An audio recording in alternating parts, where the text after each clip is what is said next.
Rabotai, we came to talk this morning about the severity of talking in Bet Knesset, talking in the synagogue. But specifically, I want to talk about a specific moment because the synagogue service is very long. Specifically on Shabbat, for example, the tefillah could last for 2.5 hours, 3 hours. But there's one moment in the service which is very, very critical, not only from a halachic standpoint, but from a health standpoint. I said a health standpoint, that the kahal should be absolutely silent.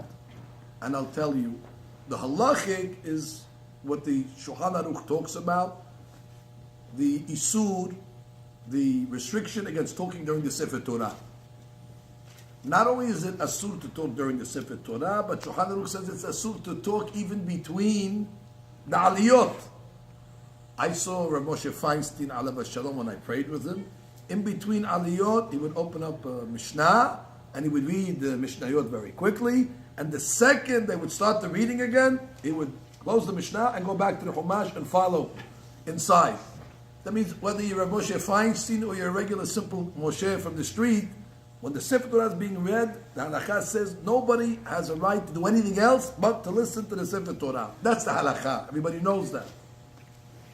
We had a big rabbi here in the synagogue once, if you remember the story, Rabbi Shlomo Busu. He's the grandson of Baba Sali.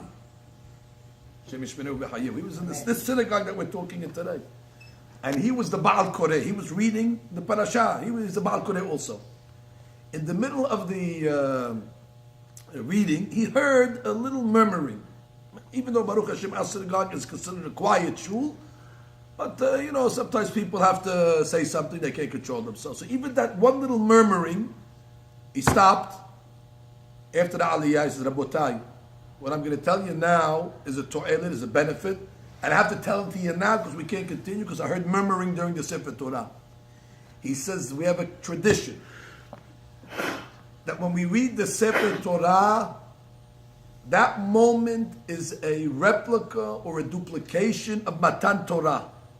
And he goes on to say, he says, the teva that the Torah is on is like Har Sinai. And the Sefer Torah itself is like the Luchot. And the one that's reading it, Kivyachol, it's like coming out of the voice of HaKadosh Baruch Hu. And he went through all the different details, how this moment of reading Sefer Torah is Ma'amad Har Sinai. And what does it say when God gave the Torah? It says at the time that God gave the Torah on Har Sinai, all the sick people and all the wounded people, all the people that had blemishes, they were cured. Just make a calculation. When we came out of Egypt, we were slaves for 210 years. Even though we came out of Egypt, but people had to be beaten up. People had to be missing limbs. People had to, Shalom, had problems with their eyes. People must have had internal issues.